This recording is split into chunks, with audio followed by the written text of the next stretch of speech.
Hello, आज के हमारे इस सेशन में हम लोग सीखेंगे कैट 2023 के स्लॉट 2 के कुछ क्वेश्चंस। तो आइए समझते हैं। कैट में जो क्वेश्चंस आते हैं उसको हम लोगों को करना रहता है 2 मिनट के अंदर। तो इन क्वेश्चंस के थ्रू मैं आपको बताऊंगा कि वो 2 मिनट में उस क्वेश्चन को करेंगे कैसे। So let's see the first question. देखिए पहला क्वेश्चन क्या है। क्वेश्चन है Anil borrows ₹2 lakh at interest rate of 8% per annum. तो अनिल ने 2 लाख रुपए बोरो किए, मतलब ये क्वेश्चन जो है सिंपल या कंपाउंड इंटरेस्ट का होगा। तो let us check compounded half yearly. तो कंपाउंड इंटरेस्ट का ये क्वेश्चन है। लिखा हुआ है कि उसने जो है ₹10,320 रुपीज़ को उसने पे कर दिया फर्स्ट ईयर के बाद। कंपाउंडेड हाफ ईयरली यहाँ पर लिखा हुआ है। तो ये ध्यान रखिए कि कंपाउंडेड हाफ ईयरली मतलब कि 8% के हिसाब से है, बट हाफ ईयरली है, यानी 6 महीने में उनको पे करना है। और फिर उसके बाद लिखा है कि उसने outstanding amount at the end of 3rd year पे कर दिया। टोटल इंटरेस्ट कितना होगा पेड इन 3 ईयर्स, इंटरेस्ट कितना पे किया। और उसका जो ऑप्शंस दे रखे हैं वो ये है 40, 991, 51, 311, 45, 311 और 3313। तो ये इसको समझते हैं करे कैसे। कंपाउंड इंटरेस्ट का क्वेश्चन है, पहले साल में उसने कुछ अमाउंट पे किया है। तो ये पहले साल में अमाउंट जो पे किया है, इसलिए 1 साल का कुछ अमाउंट निकालना पड़ेगा कि कितना है। 2 लाख रुपीज़ उसने बोरो किए थे, ये प्रिंसिपल है। रेट ऑफ इंटरेस्ट 8% है। Compounded half yearly. Compounded half yearly का मतलब ये है कि हर 6 महीने में वो पे करेगा। तो पहले हाफ ईयरली के हिसाब से पहले 1 साल का निकाल लो, क्योंकि 1 साल के बाद इतना अमाउंट पे किया है। तो कैसे करेंगे, 6 महीने के बाद 4% के हिसाब से लगेगा। ये तो पता होगा आपको कि 8% पर एनम है। पर एनम यानी साल भर में है, तो हाफ ईयरली कितना होगा 4%। तो 4% के हिसाब से निकाल लो हाफ ईयरली का। फर्स्ट हाफ ईयरली का 8,000 आया, ये इसमें ऐड हो जाएगा। और जो अमाउंट आएगा उस पर फिर 4% लगेगा अगले हाफ ईयर के लिए। तो ये 4% लगा। सो वी आर गेटिंग 832 आएगा इसका।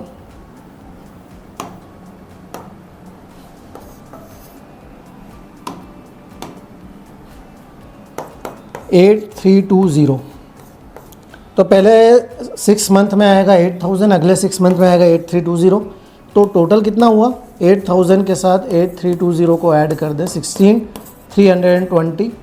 इसको 2 लाख में मिला दो तो अमाउंट हो जाएगा, ये 2 लाख ही लिख देते हैं इसको। तो ये 216,320 ये अमाउंट हो गया 1 साल के बाद, जिसमें से उसने इतना पे कर दिया 10,32। तो इतना पे कर दिया तो बचा 206,000। इतना आप प्रिंसिपल बचेगा 1 साल के बाद। और अब 3rd year, at the end of 3rd year है ना, अब 2 साल का और निकालना है। तो 2 साल का और अगर निकालना है, पहले इतना सारा डेटा हटा देते हैं और अभी लिख देते हैं कि उसके पास पे करने के लिए अब 2,06,000 है, जो ये वाला आया।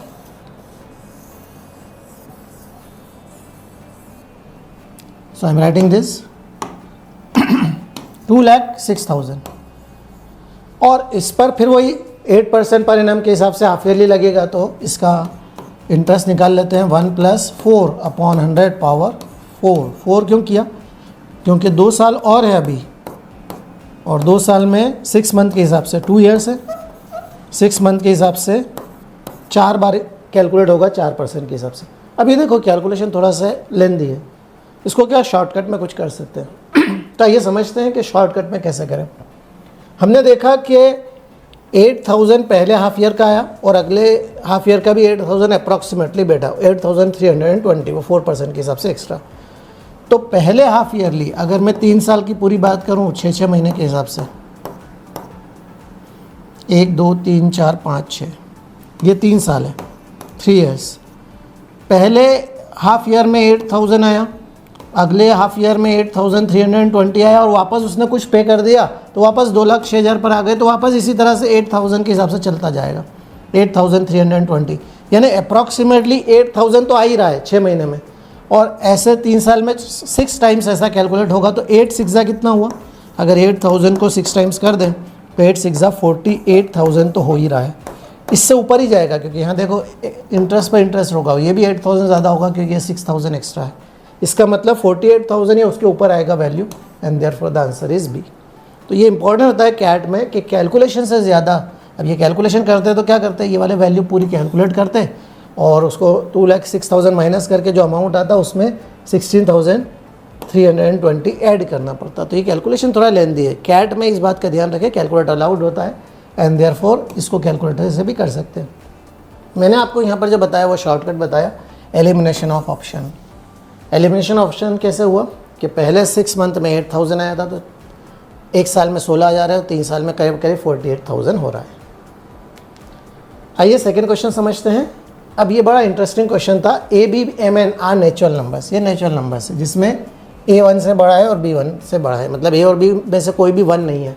और ए पावर एम की value, A power M B power N की वैल्यू 144 पावर 145 है और हमें कैलकुलेट करना है एन माइनस एम की लार्जेस्ट पॉसिबल वैल्यू, सबसे बड़ी वैल्यू। तो पहले तो देखें कि ये 144 को कैसे लिख सकते हो। तो 144 को लिख सकते हो आप 2 पावर 4 इंटू 3 का स्क्वायर, क्योंकि ये 12 का स्क्वायर है। 12 को लिख सकते हैं 2 स्क्वायर इंटू 3, तो 144 को लिख सकते हैं 2 पावर 4 इंटू 3 पावर 2, 16 इंटू 9। इसको अलग अलग करके लिख दें, 2 पावर 4 पावर 145 इंटू 3 पावर 2 145। तो दिस गिव्स अस 14 4 ज़ा 560 580 हो जाएगा और ये हो जाएगा 290। A power M B power N. अब यहाँ पर इस क्वेश्चन में कैट ने थोड़ा सा ट्रिक लगा दिया था और मैक्सिमम लोगों ने यही सोचा कि इसमें से एन इसको 580 ले लेते हैं और एम को 290 ले लेते हैं और इनको माइनस कर देते हैं, तो एन माइनस एम की वैल्यू आ जाएगी 290। बट इस क्वेश्चन में ध्यान देने वाली बात यह थी कि लार्जेस्ट पॉसिबल वैल्यू लिखना था। इसका मतलब n को जितना ज़्यादा रख सकते हो रखो और m को जितना छोटा रख सकते हो रखो, n माइनस एम की लार्जेस्ट वैल्यू तभी आएगी। तो n की सबसे बड़ी वैल्यू तो आएगी है 580, इससे ज़्यादा तो आ नहीं सकता। लेकिन क्या m को शॉर्टेस्ट कर सकते हैं? तो यस, यहाँ पर ये एक थोड़ा सा ट्रिक था कैट के अंदर, और वो ट्रिक ये था कि ये 3 पावर 290 अपने आप में एक बहुत बड़ा नंबर है। मान लो कि वो नंबर x है, तो वो हो जाएगा 2 पावर 580 इंटू एक्स पावर 1। ये पूरे की वैल्यू मैं x मान लेता हूँ। तो यहाँ पर a power m b power n, तो n की मैक्सिमम वैल्यू क्या हो जाएगी 580 और m की सबसे छोटी वैल्यू क्या हो जाएगी 1, and therefore 580 minus 1 579 was the largest possible value. ये क्वेश्चन में कैट ने ये ट्रिक दी थी थोड़ी सी, और ज़्यादातर लोगों ने इसमें ये 290 लगा दिया था बिकॉज ऑफ दिस 580 और 290। आइए अगले क्वेश्चन पर चलते हैं। In a rectangle A B C D, A B is 9, B C 6, P and Q are 2 points on B C. Geometry का क्वेश्चन है, रेक्टेंगल बनाना है। पी और क्यू 2 पॉइंट्स हैं बी सी पर, इस तरह से हैं कि area of figure A B P, A P Q और ए क्यू सी डी वो ज्योमेट्रिक प्रोग्रेशन में है, और A Q C D 4 times है ए बी पी का। तो बी पी, पी क्यू और क्यू सी का रेशो बताना था। तो पहले तो डायग्राम बनाना पड़ेगा इसका। ये डायग्राम ले लेते हैं, A B C D, A B C और डी, और इसके बाद पी और क्यू को लेना है इस तरह से, पी और क्यू ऑन बी सी पर पी और क्यू लेना है, और वो इस तरह से लेना है कि ए बी पी और ए पी क्यू और A Q C D G P में आ जाए, ज्योमेट्रिक प्रोग्रेशन में आ जाए, एरिया इनका ज्योमेट्रिक प्रोग्रेशन में आ जाए। और ये भी दे रखा है कि ए क्यू सी डी का एरिया 4 टाइम्स है ए बी पी का। तो मान लो इसका एरिया 1 है, तो इस पूरे का एरिया कितना हो जाएगा 4, बोल ही रहा है 4 टाइम्स है। और ज्योमेट्रिक प्रोग्रेशन बनाना है तो ऑटोमेटिक ये वैल्यू कितनी आ जाएगी 2। अब उसने कहा है कि बी पी, पी क्यू और क्यू सी का रेशियो बताना है। तो सबसे पहले हम लोग क्या करें, इसके अंदर area of triangle A B P का 4 टाइम्स दे दिया, ये पूरा हमने डायग्राम बना लिया, 1 to 4 रेशियो में लिख दिया। इसका रेशियो कितना आएगा? तो इस क्वेश्चन को करें उससे पहले एक बात बता दूं कि किसी ट्राइंगल के अंदर बेस को जिस रेशियो में डिस्ट्रीब्यूट किया जाता है उसी रेशो में एरिया डिवाइड होता है, या एरिया का जो रेशो होता है वही बेस का रेशो होता है। यहाँ पर भी ऐसा ही कुछ है। तो अगर मैं इसको मिला दूँ ए सी को, तो बी पी, पी क्यू और क्यू सी का रेशो वही होगा जो इनका एरिया का होगा, मगर ये तो पूरे का एरिया 4 है। अब यहाँ पर एक इंटरेस्टिंग बात बताता हूँ और इस क्वेश्चन को करने का एक शॉर्टकट बताता हूँ। आइए समझते हैं इस क्वेश्चन को करने का एक शॉर्टकट।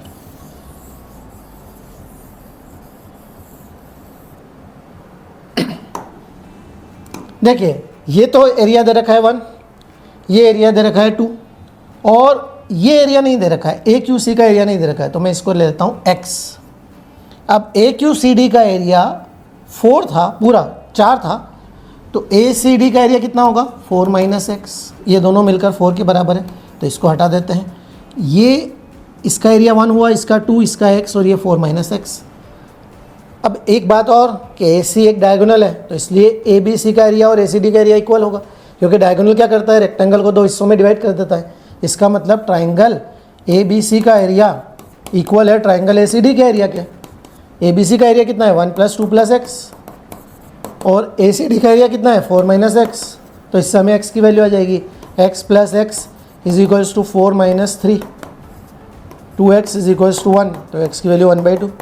इसका मतलब ये हुआ कि इसका एरिया 1/2 है। तो 1, 2 और 1/2 रेशो में लिखना हो, इसको इंटीजर बनाना हो तो डबल कर दो।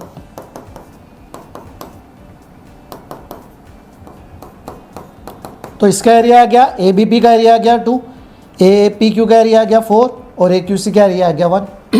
और अभी मैंने क्या बताया कि किसी ट्राइंगल में जो इन तीनों पार्ट का एरिया होता है, रेशो होता है, वही रेशो किसका होगा, बी पी पी क्यू और क्यू सी का, तो 2, 4, 1 रेशो आ गया। तो इस क्वेश्चन में ए बी की वैल्यू 9 और बी सी की वैल्यू 6 दे रखी थी, जिसका कोई मतलब नहीं है। अगर उसको यूज़ भी करते हैं तो कोई फ़ायदा नहीं था, नहीं भी करते तो कोई फ़ायदा नहीं था, क्योंकि यहाँ पर रेशो निकालना था। तो कैट में इस बात का ध्यान रखें कि कई बार जो है कुछ डेटा की ज़रूरत नहीं है, उस डेटा को यूज़ करने की कोई नीड नहीं होती है। अगले क्वेश्चन पर चल रहे हैं। एक ट्राइंगल ड्रॉ किया गया है, vertices on the circle C such that one of its side is diameter and the other 2 sides have their length in the ratio of a:b। और अगर रेडियस r है तो एरिया ऑफ ट्राइंगल क्या होगा।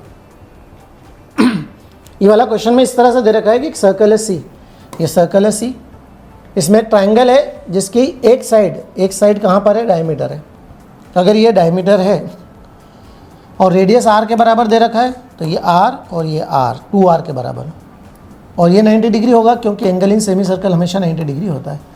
Sides का ratio a:b है, इसका area of triangle पूछा गया है, तो इसका एरिया ऑफ ट्राइंगल निकालना तो बहुत ही आसान है, a और b दे ही रखा है। तो area of triangle is equals to half base into height. Base a और ये b है, तो हाफ AB आया, यानी AB/2, मगर AB/2 यहाँ है नहीं, यहाँ पर r भी दे रखा है क्वेश्चन में, तो इसका मतलब ये है कि इसमें r को भी इंक्लूड करना पड़ेगा। तो कैसे करें, तो सबसे पहले देखें कि ये राइट एंगल ट्राइंगल है, तो इसमें AC का स्क्वायर AB का स्क्वायर प्लस BC का स्क्वायर होगा। AC is 2r, AB is A, BC is B, 4r square is equals to A square plus B square.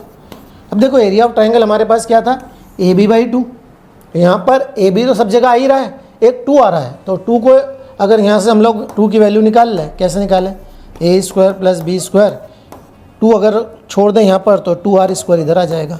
इसका मतलब जो 2 है उसकी value A square plus B square upon 2r square है, तो यहाँ पर 2 की वैल्यू ये सब्सटीट्यूट कर दो, A square plus B square plus AB upon 2 की जगह पर ये रख दो, A square plus B square upon 2r square. A square plus B square upon में जो 2r स्क्वायर है वो ऊपर चला जाएगा, तो एरिया ऑफ ट्राइंगल हो गया 2ABr square upon A square plus B square, and therefore the answer is this B। तो यहाँ पर इंपॉर्टेंट क्या था कि एरिया ऑफ ट्राइंगल तो वैसे ही आ गया था, half BH, half AB, A और B तो दे ही रखा था, बट उसको R के फॉर्म में कन्वर्ट करने के लिए यहाँ से हमने R की वैल्यू, R और A और B का रिलेशन निकाला। आइए अगले क्वेश्चन पर चलते हैं। ये बड़ा इंटरेस्टिंग क्वेश्चन है, एक सीरीज़ का क्वेश्चन है, और इस तरह के क्वेश्चन आपने किए होंगे कि AP में कॉमन टर्म्स कितनी है, नंबर ऑफ कॉमन टर्म्स कितनी है, मगर यहाँ पर उसने उसको थोड़ा सा डिफरेंट कर दिया। कैसे डिफरेंट किया समझते हैं। AN जो दे रखा है, सीरीज़ की 2 सीक्वेंस दे रखी है AN और BN, और AN को इसने डिफाइन किया हुआ है कि AN is equals to what, AN is equals to 13 + 6 n - 1, और BN को क्या डिफाइन किया हुआ है, BN is defined as 15 + 7 n - 1।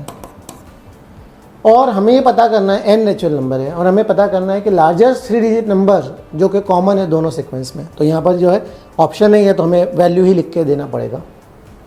आइए समझते हैं इसको करें कैसे। A1 निकाल लेते हैं, n की जगह 1 रख दें, तो दैट विल गिव यू 1 - 1, 13 + 6 0, यानी ये तो 0 ही हो जाएगा 13, तो इसकी A1 की वैल्यू 13 हो जाएगी। अब इसमें याद रखिए कि यहाँ पर जिससे मल्टीप्लाई किया जा रहा है 6 इंटू n माइनस वन है, तो ये जो मल्टीपल है 6, इससे ही ये वैल्यू बढ़ेगी। इसका मतलब ये हुआ कि अगर आप इसमें 2 रखोगे, a2 निकालोगे, तो ये 2 माइनस वन 6 इंटू 2 12 इन 30 26 से बढ़ेगा। 2 minus one is 1, 1 into 6 is 6 plus 13 is 19।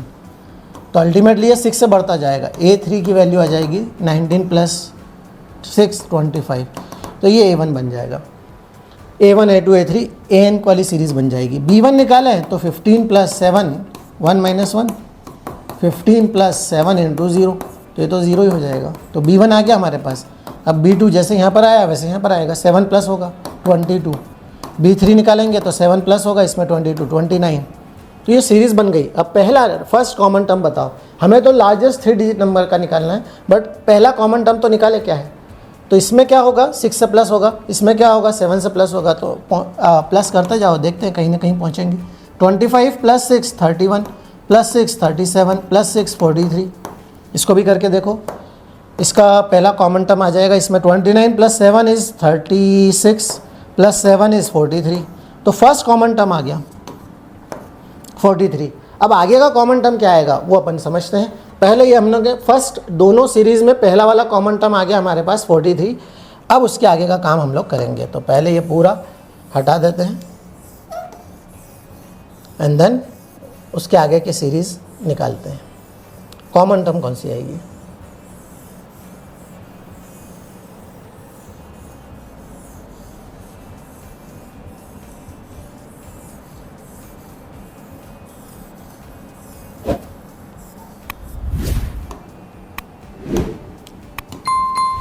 bn was 15 plus 7 n minus 1। तो जो a की सीरीज़ बनी है वो कैसे बनी सीरीज़। पहला नंबर कौन सा आया था हमारे पास 13, दूसरा कौन सा नंबर आया था 13 और 6 19, तीसरा 25, अगला 31 37 और 43। और b की जो सीरीज़ बनी वो कैसे बनी, पहला 15 7 प्लस करके 22 7 प्लस करके 29 36 और 43। First common term is 43। अब इसके आगे इंपॉर्टेंट पॉइंट था कि सेकंड थर्ड कौन सा आएगा। तो सेकंड थर्ड आगे का कॉमन टर्म निकालना हो तो याद रखिए कि AP बन रही हो तो जो कॉमन डिफरेंस है, इसका डिफरेंस 6 और 7 का है, उसका एलसीएम ले लेते हैं। LCM of 6 and 7, LCM of 6 and 7 is 42। इसका मतलब इस सीरीज़ का कॉमन डिफरेंस 42 रहेगा। तो अगला नंबर जो कॉमन आएगा, ऐसे ही करते जाओगे तो 43 प्लस 42, अगला नंबर कॉमन आएगा 85। अब करके देखिए इसका, दोनों सीरीज़ को इसी तरह 6 और 7 से आगे बढ़ाते रहिए। अगला कॉमन टर्म आएगा 85 दोनों में। तो अब सीरीज़ कॉमन वाली कौन सी बन रही है 43 85 और 42 और ऐड कर दो इसमें, 85 में 42 ऐड कर दें तो 127। ऐसा चलती रहेगी। तो हमें तो इसी सीरीज़ का इंपॉर्टेंस है क्योंकि हमें इसी में निकालना है कि कॉमन में सबसे बड़ा नंबर। अब ये 3 डिजिट का नंबर, तो ये 3 डिजिट नंबर शुरू हो गए मगर आखिरी नंबर पर पहुंचना है। तो अब एक बात समझिए कि पहली कॉमन टर्म 43 है और दूसरी कॉमन, इसमें डिफरेंस कितने का आ रहा है 42 का। तो अल्टीमेटली एक 42 की टेबल ही बन रही है +1। एक तरह से यूँ देखा जाए तो ये 42 +1 है, ये 42 का डबल +1 है, ये 42 का 3 टाइम्स +1 है। इसका मतलब हम तो ये देख लें कि सबसे बड़ा नंबर कहाँ पर जाकर रुकेगा, 999 पर जाकर रुकेगा। तो 999 पर देख लें कि 42 का मल्टीपल कौन सा है 999 पर। 999 सबसे बड़ा 3 डिजिट नंबर, इसको 42 से डिवाइड करें। 42 से क्यों डिवाइड कर रहे हैं, क्योंकि कॉमन डिफरेंस 42 में आ रहा है। तो 42 से डिवाइड करके देख लेते हैं। 42 2 ज़ा 84, 9 - 4 इज़ 5, 9 - 8 इज़ 1 एंड 42 3 ज़ा हो जाएगा, 3 2 ज़ा 6, 3 4 ज़ा 12, 9 - 6 इज़ 3, 33 माइनस कर देंगे। तो 999 में से 33 माइनस कर देंगे तो वी आर गेटिंग 966। और एक ज़्यादा है, हर बार 42 का कोई मल्टीपल है +1 है, तो 966 + 1 967 is the largest common number, जो 3 डिजिट का लार्जेस्ट नंबर है जो इन दोनों सीरीज़ में कॉमन है।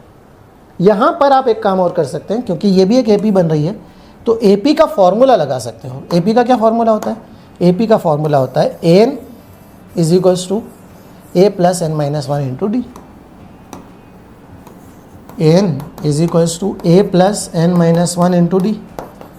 लास्ट नंबर कौन सा है हमारे पास 999, ए की वैल्यू कितनी है 43, एन कितने हैं वो निकालना है और डी कितना है 42। इससे नंबर ऑफ टर्म्स आ जाएगी और नंबर ऑफ टर्म्स से एन की वैल्यू पुट करके 999 से वैल्यू रख देंगे। बट यहाँ पर जो आसान तरीका वो क्या था कि पहला टर्म भी 42 प्लस 1 यानी 43 है और हर एक में 42 प्लस हो रहा है, तो 999 को 42 से डिवाइड कर दो।